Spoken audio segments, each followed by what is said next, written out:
Wanted to do a quick video and show you what I look for when I'm buying a used wedge that I can either play or refinish, and what's important to me when I'm buying that wedge.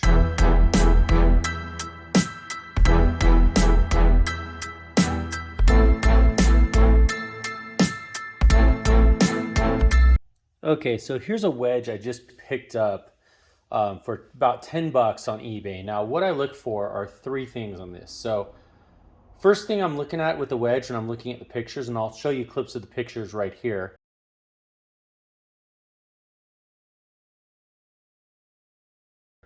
are one, if it's plated. So for most amateur club refinishers and golfers, replating a club is not going to make sense. So what you can see on here is a substantial amount of rust.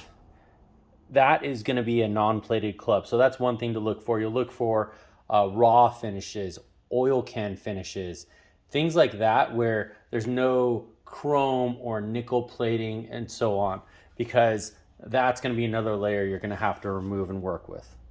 Okay, second thing I'm looking at, and again, look at the picture. You can only see so much sometimes, but I'm looking at the face. So I want to look for any gouges or any inconsistencies. Now, it's a little bit hard to tell sometimes, but you try to look for nicks and whatnot out of this, and I'll show you the refinish of this one after, and I'll do a refinish video on it.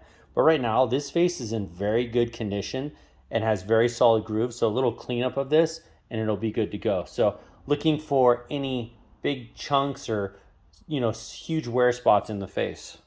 Now, third thing is very preference based. Now for me, I'm going to look at the bounce, and I'm going to look at the type of wedge, because I'm going to want a different shape and bounce in a gap wedge versus, like, let's say a lob wedge.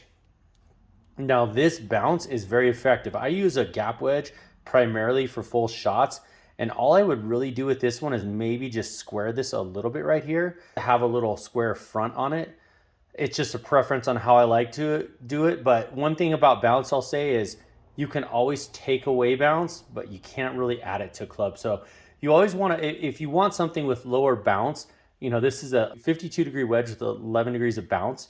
So again, not super effective. I could take something like this and go down to 8 degrees of bounce if that was my preference. But when you're looking at bounce, you always want the ability to remove or play it how it is, because adding to it is not an option. Yeah, thanks for listening to the quick rundown, what I'm looking for when I'm buying a wedge. I'm looking for deals too. I look at auctions on eBay. I'm looking for late night auction ending, kind of the oddballs that are out there, and placing bids from time to time to try to find some deals for myself or friends. I have friends that occasionally need clubs, and if I can take something like this and make a nice refinished wedge for them, for 10 whatever plus 12 bucks shipping, that's a good deal. A wedge like this is going to go 30-40 bucks, and if you can get it 25% of that, it's going to be worth it in the long run. You go to the golf store and you'll find stuff like this for 50, 60, 70 bucks, and this is a totally playable wedge. Like I said, I can come through here and make this thing 90% of what a new wedge would be, and it's wedges haven't really changed much over the years. There's not a magic shape or technology that makes one wedge necessarily much better than the other. It's all preference on bounce, and grooves are all regulated. So in the new wedges, you can only have so much groove. Yeah, people will say face milling this, face milling, or little things that and there, and they'll give you slight advantages. But even like a new wedge with perfect brand new face milling, you're talking a few hundred RPMs of spin on 10,300 versus 9,800 isn't going to make a ton difference in the overall playing of the wedge. It's going to be more about the strike and setup than the actual wedge itself.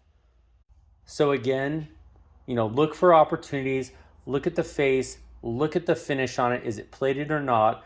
Look at the shape and the bounce, and then go out there and try to find some good deals.